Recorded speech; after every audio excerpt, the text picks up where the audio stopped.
तो समीर जी, लोग आपकी दास्तान सुनने के लिए तड़प रहे हैं या सुनना चाहते हैं इंटरेस्ट के साथ। तो मेरा सबसे जी जी पहला आपसे सवाल वही है कि आप अपने बचपन के बारे में बताएं, और पहले आप किस मजहब को मानते थे, कितनी जानकारी थी उस मजहब के बारे में, सब बताइए ज़रा, मुझे भी और हमारे दर्शकों को भी। जी जी जी। साहिल भाई, बचपन का बताने से पहले मैं एक छोटी सी बात ये कर दूं कि मैं, क्योंकि आपकी सब वीडियोस देखता हूं, तो जो एक्स मुस्लिम्स आते हैं उनसे काफी कमेंट आते हैं, जैसे कोई दूसरे रिलीजन का है, इसमें कोई सिख रिलीजन से है, तो पूछते हैं कि भाई गुरबानी आपकी, मैंने एक वीडियो देखी थी गैरी के साथ, तो लोगों ने कमेंट किया कि गुरबानी बोलिए, और फिर मोमिन जी जो है सुन के तड़प जाते हैं, वो कहते हैं भाई आप मुस्लिम नहीं है। तो मैं पहले थोड़ा सा कुरान में से एक 30 सेकंड का थोड़ा सा वो बता दूं, ताकि लोगों को यकीन हो जाए कि भाई ये जानते हैं। जी बिल्कुल सही रहेगा? बिल्कुल बिल्कुल। तो पहले क्योंकि मैं सिख था, तो मैं गुरबानी में से जो है मूल मंत्र जहाँ से स्टार्ट होती है, जपजी साहब बोला जाता है, जपजी साहब का पाठ सुबह में किया जाता है, तो मैं उसकी 4 लाइनें बोल देता हूँ। जी जनाब। सतनाम श्री वाहिगुरु, वाहिगुरु जी का खालसा, वाहिगुरु जी की फतेह। एक ओंकार सतनाम करता पुरख निरभव निर्वैर अकाल मूरत अजूनी सैभं गुर प्रसाद। जप आद सच जुगाद सच नानक है भी सच, नानक होसी भी सच। सोचै सोच ना होई जे सोचै लखवार, चुपै चुप ना होई जे लाई रहा लिवतार। आई थिंक लोगों को पता लगा होगा कि ये जो है इतना बहुत है, ज्यादा टाइम लेने से। ओके, तो बहुत शुक्रिया। इस मुझे तो कुछ समझ में नहीं आया, लेकिन उम्मीद है कि जो सिख भाई हमारे सुन रहे होंगे उन्होंने जी बखूबी आपकी इस जो भी आपने पढ़ा है उसको समझ गए होंगे। वो एक्स मुस्लिम समझ गए अब्दुल होंगे। साहब, जी एक्स मुस्लिम अब्दुल साहब कह रहे हैं, 1.25 लाख से एक लड़ाऊं तभी गोविंद सिंह नाम कहूं, आर ग्रेट सनातनी warriors who fought against Mughals. जय हिंद, जय हिंद। एक्स मुस्लिम अब्दुल साहब, आपके कंट्रीब्यूशन का बहुत बहुत शुक्रिया। जी आगे क्या सुनाएंगे जी आप? आगे मैं अब सूरह फातिहा सुना देता हूँ, और उसके साथ सूरह इखलास, सूरह फलक, जो भी आप बोले। तो जी औज़ बिल्लाहि मिनश शैतानिर रजीम, बिस्मिल्लाहिर रहमानिर रहीम। अल्हम्दुलिल्लाहि रब्बिल आलमीन, अर्रहमानिर रहीम, मालिकि यौमिद्दीन, इय्याका नअबुदु व इय्याका नस्तईन, इहदिनस सिरातल मुस्तकीम, सिरातल लज़ीना अनअमता अलैहिम, गैरिल मग़ज़ूबि अलैहिम वलज़्ज़ालिन। आमीन। कुल हुवल्लाहु आमीन। अहद, अल्लाहु समद, लम यलिद वलम युलद वलम यकुल लहू कुफुवन अहद। बिस्मिल्लाहिर रहमानिर रहीम। कुल औज़ बिरब्बिल बहुत फलक, मिन शर्रिल मा खलक, मिन शर्रिल गासिकिन इज़ा वक़ब, मिन शर्रिल नफ़ासितिन फ़िल उक़द, मिन शर्रिल हासिदिन इज़ा हसद। आई थिंक बहुत है, या और कुछ सुनाना? नहीं नहीं, काफी है, काफी है। सूरह इखलास आपने पढ़ा, सूरह फातिहा पढ़ा, और लास्ट की सूरह में थोड़ा प्रॉब्लम था, लेकिन कोई नहीं। वो जो हमारे मोमिन भाई है वो भी गलतियां करते हैं पढ़ने में, तो उसमें कोई इशू नहीं है। खैर, हम आगे बढ़ते हैं। ये कुछ सुपर चैट्स आए हैं, उनको मैं ले लूं, उसके बाद मेरा जी मेरा जो सवाल था उसके जवाब के साथ आपको शुरू करना है। आर सिंह जी कह रहे हैं, Sikhism was built with similar courage as you people are showing in current time to save the humanity. R Singh ji, आपका बहुत बहुत शुक्रिया। डेनवर जॉनसन जी हमारे प्यारे मित्र हैं, कह रहे हैं, अगर मुझे पता होता कि आज ये बंदा स्ट्रीम करने वाला है तो मैं शायद आज नहीं आता। अरे तेरे जैसे 565 मेरे घर की दहलीज चूम के चले गए, तेरे से क्या बात करूं, तू लौंडा है अभी, लौंडा। जे टेम्पलेटन भी है, कह रहे हैं सिख से सिख तक। बहुत शुक्रिया जे टेम्पलेटन जी आपके कंट्रीब्यूशन के लिए। चलिए, विदाउट एनी डिले समीर जी, आप अपनी बातें रखें। जी, साहिल भाई, मैं पंजाब की एक जट सिख फैमिली में पैदा हुआ। बहुत ही लिबरल फैमिली। मेरा नाम सरदार राजवीर सिंह बराड़ था, और एक बड़ी सेटल फैमिली, गांव में पैदा हुआ, फार्म हाउस पे रहते थे। फादर 4 ब्रदर थे। सबसे बड़े brother DIG Punjab police, second जो है मार्कफेड में जीएम, थर्ड मेरे फादर आर्मी से रिटायर और गांव के सरपंच थे, और फोर्थ जो है ओह! मेरे चाचा जी आईबी में इंटेलिजेंस ब्यूरो में एडिशनल डायरेक्टर। 4 भाई और हम लोग 9 कजन्स एक साथ जो है मतलब सैटरडे संडे मुलाकात होती थी। सब अपनी अपनी जॉब पे जो थे, जैसे जालंधर में ताया जी हैं तो पूरा वीक वो वहीं होते थे, सैटरडे संडे मिलते थे। हम गांव के सेकंड हाईएस्ट जमीन के ओनर थे, जमींदार ओह! फैमिली में पैदा हुआ मैं। तो कोई ज्यादा मतलब कट्टरता किसी भी मेरे फैमिली मेंबर में नहीं थी। हाँ, हमारी जनरेशन में अभी मेरे कजन हैं, कुछ ऑस्ट्रेलिया में हैं, वो बहुत ही बिल्कुल सिख जो हैं, सिखिज्म को बहुत ही शिद्दत से फॉलो कर रहे हैं। मुझे उससे कोई मतलब प्रॉब्लम नहीं है, बड़ा अच्छा करते हैं वो। लेकिन सब मेरे साथ अभी भी वैसे ही हैं, कोई भी मेरे से नाराज नहीं है, क्योंकि सब बड़ी लिबरल सोच वाले हैं।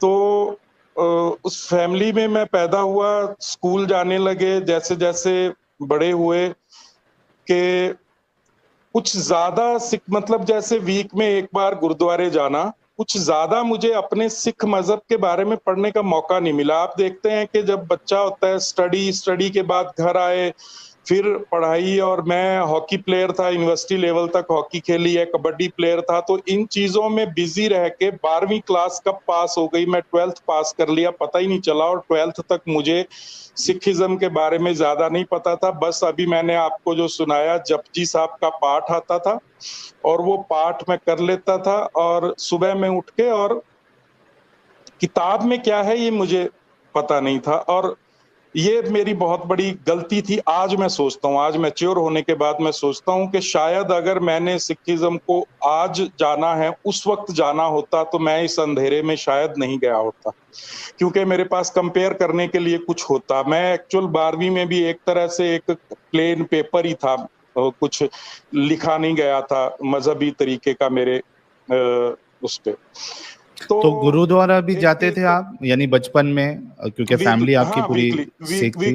एक तो जो है हमारे यहाँ पे गुरु तेग बहादुर जी का गुरुद्वारा है, जहाँ पे गुरु तेग बहादुर जी का सर ला के रखा गया था जब वो आए थे, दिल्ली से लाया गया था। तो वहां पे महीने में एक बार पंचमी का एक मौका होता है, तो फैमिली मतलब फादर लेके जाते थे, तो वहां जाते थे और मैं सेवा भी करता था। मतलब मत्था टेकना और सेवा सेवा मतलब लोगों को लंगर छकाना, मतलब वहां पे लंगर का इंतजाम होता था, बहुत पब्लिक आती थी हजारों में, तो लंगर छकाना और वहां पे स्नान करना, मतलब शावर लेना, और इतना ही। और बड़ा प्यार था मुझे, सिखिज्म से प्यार था, पर पता कुछ नहीं था। जो सामने हो रहा था वो मैं कर रहा था, नकल कर रहा था, जो फादर करते थे वो मैं कर रहा था।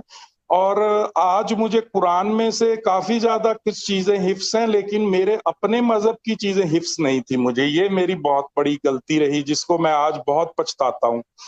तो मैं कहता हूं कि लोगों को जो है ना, ये बिल्कुल मतलब मेरे भाइयों को अपने मजहब की नॉलेज होनी चाहिए, नहीं तो बहुत इजी अवेलेबल होते हैं मेरी तरह के, किसी से भी इम्प्रेस हो जाए। अगर उनके पास कंपेयर करने के लिए अपना कुछ है, तो वो मतलब मुझे लगता है कि शायद इतना इजी ना हो, जो लोग घूम रहे हैं हमें कन्वर्ट करने के लिए, उनके लिए। तो मैं महीने में एक बार वो जाता था, और एक संग्रांद होती है सिखिज्म में, उस टाइम पे गुरुद्वारे जाते थे, और कभी-कभी संडे को चले जाते थे। तो इस तरीके से साहिल भाई जिंदगी चली और 12th पास हो गए। हमारी फैमिली में सीधा सा ही रूल था कि पुलिस में जाना है। आज मैं डीसीपी होता मिनिमम, पर इस्लाम की मेहरबानी के नहीं है। तो वो जो है इन चीजों से उस टाइम जवानी में बस हम समझे कि मैं तो अंबानी बनूंगा। तो अच्छा। हाँ, हाँ, हाँ जी। तो वो अच्छा, जो एक है, मिनट रुकिएगा समीर जी। एक्स मुस्लिम अब्दुल साहब कह रहे 46 warrior battle against 10 lakh Mughal soldiers, Guru Gobind sons Fateh Singh 6 year old and Zorawar Singh 9 years old refused to accept इस्लाम। बिल्कुल आपकी बात अब्दुल जी आ गई है, बहुत बहुत शुक्रिया।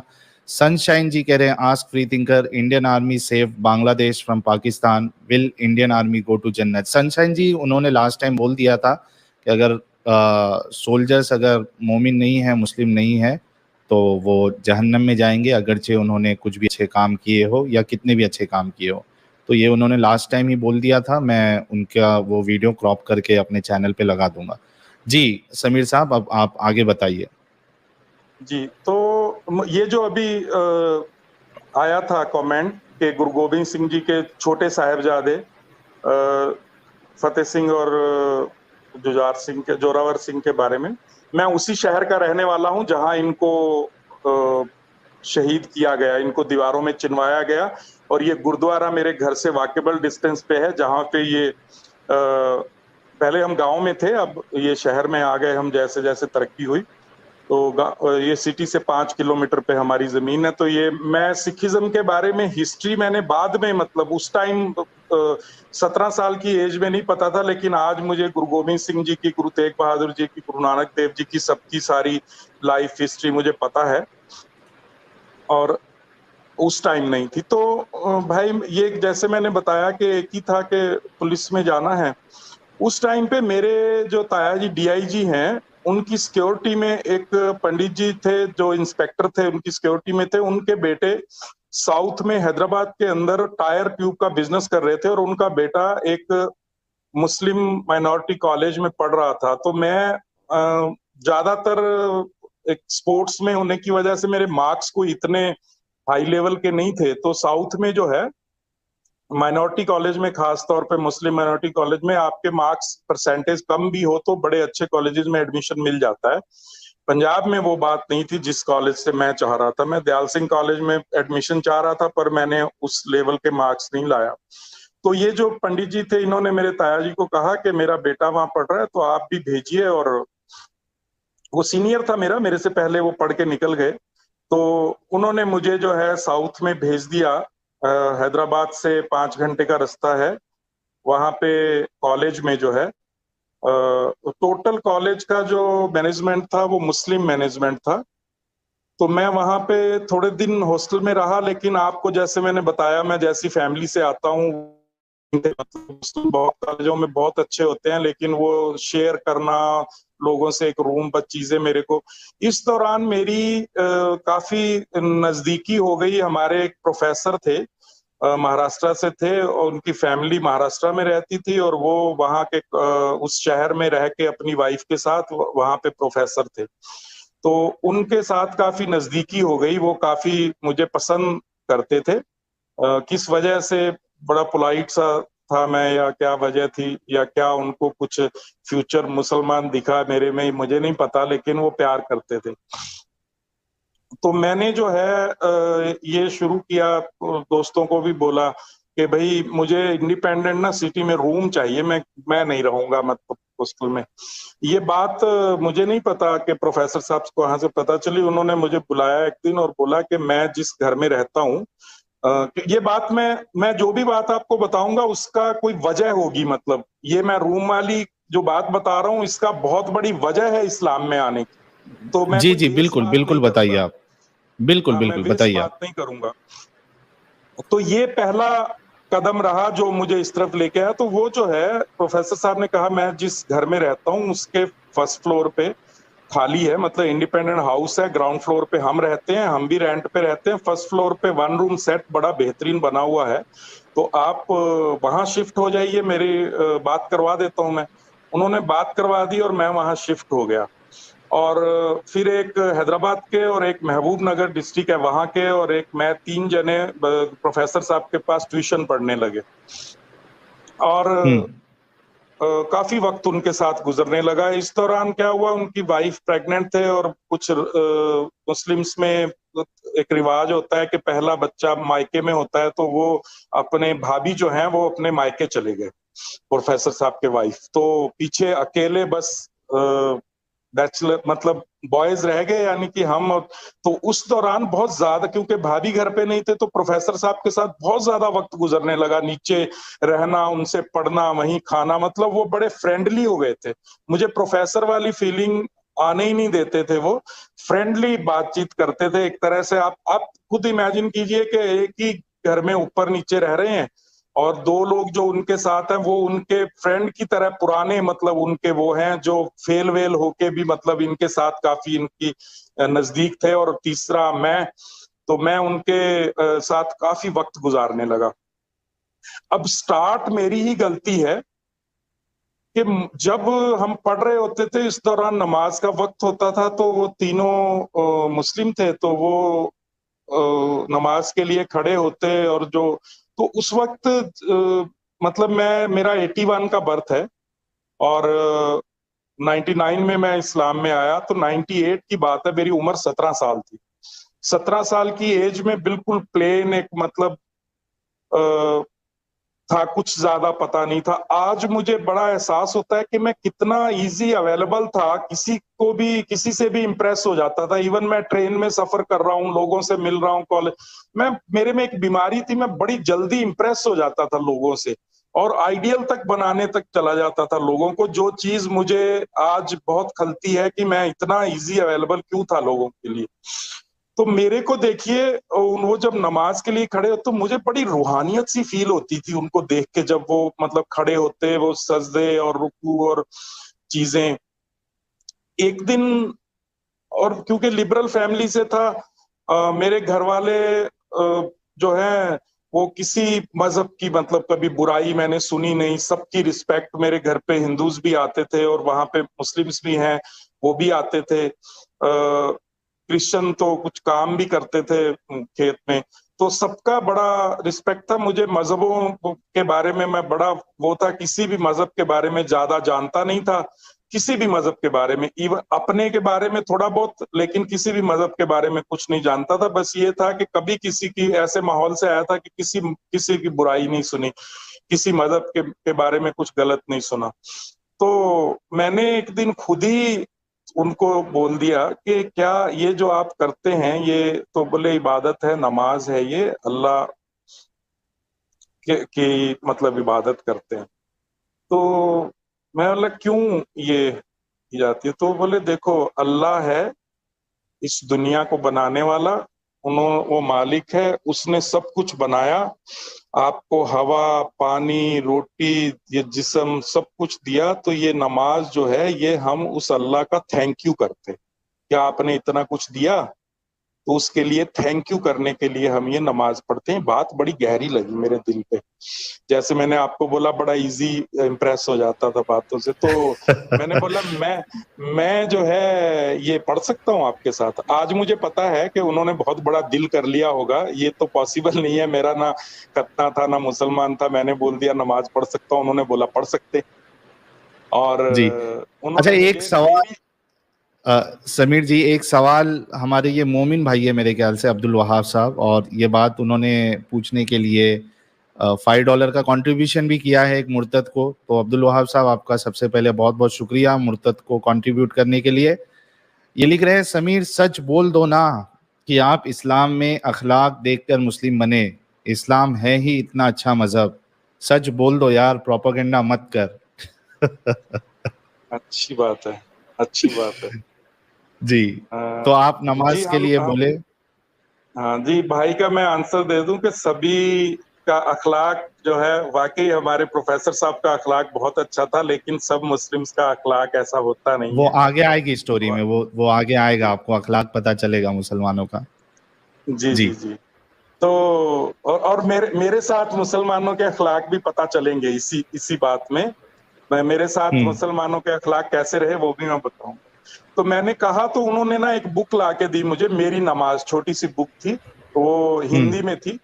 बुक का नाम था मेरी नमाज। तो मैंने वो बुक जो है पढ़ा। वो एक दिन में ही पढ़ ली, छोटी सी बुक थी, तो उसमें सारा तरीका, वजू, ये वो हर चीज जो है। उसके बाद उन्होंने फतेह खां जालंधरी साहब की ट्रांसलेट की हुई कुरान शरीफ लाए, और उन्होंने कहा कि समीर देखो, ये टाइम निकाल के तुम नीचे जब होते तो पढ़ो, मैं तुम्हें बताता हूँ, ये बड़ी अच्छी बात तुम्हें समझ आएगी। हम्म। उन्होंने कुछ ऐसा रिलीजन के बारे में बात नहीं, उन्होंने कहा कि ये पढ़ो तुम। यानी मौका तो देख के मैंने प्रोफेसर साहब ने चौका मार दिया। मार दिया, मार दिया। आज पता लग रहा है, तब अच्छे लगते थे, अब जो है दुश्मन लगते हैं वो। तो जी। उसके बाद जो है आज मैंने कुछ ऐसा किया है कि वो मेरे से बात नहीं करते, उनके ओह! उनके घरेलू कुछ ऐसा कर दिया। हुँ, सिंपल सी बात है यार, उनके बेटे ने लव मैरिज की, मैंने अपने घर पे रख के उनकी लव मैरिज करवाई, तो वो नाराज हो गए कि मेरे घर में तुमने जो है मेरे हुँ, बेटे के साथ कैसे दिया तुम। तो खैर वो जो है मैंने पढ़ना शुरू किया, कुछ खास समझ तो नहीं आ रहा था मुझे, कुछ मतलब कोई चीजें बड़ी यानी कि मैं आज कहूँ तो कुरान शरीफ एक बिल्कुल बेतरतीब और कोई कहीं भी कंप्लीट कुछ नहीं है, कहीं कुछ शुरू होता है बिना कंप्लीट किए कुछ नया शुरू हो जाता है, तो कुछ समझ नहीं आ रहा था। लेकिन प्रोफेसर साहब ने रोज मेरे से थोड़ी थोड़ी बात शुरू की। उन्होंने कहा कि समीर, ये दुनिया के बारे में तुमने सोचा है कि क्या चल रहा है, कैसे आई है? तो मैंने बोला नहीं।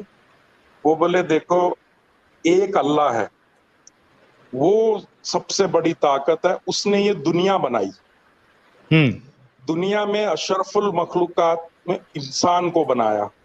अब देखो तुम जो है मेडिकल करते हो, तो मेडिकल के लिए या इंजीनियरिंग के लिए एक होती है थ्योरी हुँ, और एक होता है प्रैक्टिकल। बिना हुँ, थ्योरी और प्रैक्टिकल दोनों चीजें नहीं होंगी तो आप एक डॉक्टर नहीं बन सकते, आप इंजीनियर नहीं बन सकते। तो बोले ये दुनिया का सिस्टम बड़ा ही सिंपल है कि अल्लाह है, उन्होंने दुनिया बनाई, ये सब कुछ दिया, अब इंसान को इंसान बनाना है। वो बोले every religion is the way of life, her hmm, religion जिंदगी जीने का रास्ता बताता है, पर सच तो कोई एक ही हो सकता है ना समीर? तो मैंने बोला जी हाँ, सब तो सच नहीं हो सकते। तो बोले हाँ, every religion is the way of life but the truth, मतलब सच्चा रास्ता जो है वो इस्लाम है। हुँ, और कैसे है? तो बोले बड़ा सिंपल है कि देखो, अल्लाह ने अब इंसान को बनाना है, इंसान इंसान तो बना दिया, जिस्म बना दिया, लेकिन इंसान तो उन्होंने क्या किया, थ्योरी के तौर पे कुरान शरीफ भेजी और प्रैक्टिकल के तौर पे अपना एक मैसेंजर भेजा, रसूल अल्लाह। उनकी जिंदगी जो है वो प्रैक्टिकल है और जो कुरान है वो थ्योरी है। तो हुँ। भाई ये बातें आप समझो, एक 17 साल के लड़के को ये बातें बैठेंगी दिमाग में या नहीं बैठेंगी? आपका क्या ख्याल है? बिल्कुल, मतलब बिल्कुल, लगेंगी सही ना? बात है। बिल्कुल और एक मैं बात ये मैं इसमें एक बात मैं दर्शकों के लिए ऐड कर दूं, क्योंकि ये मैंने कई दफ़ा बोला है, मेरी टीवी डिबेट पे भी ये बात मैंने बोला था कि दावत का तरीका ऐसे ही होता है कि अब देखिए प्रोफेसर साहब ने क्या झोल निकाला। उन्होंने कहा कि सब रिलीजन वे ऑफ लाइफ है, लेकिन इस्लाम जो है वो सबसे सच्चा रिलीजन, सबसे सच्चा वे ऑफ लाइफ है। तो कहीं ना कहीं उन्होंने क्या किया, इस्लाम को सबसे ऊपर रख दिया, बाकी को नीचे कर दिया।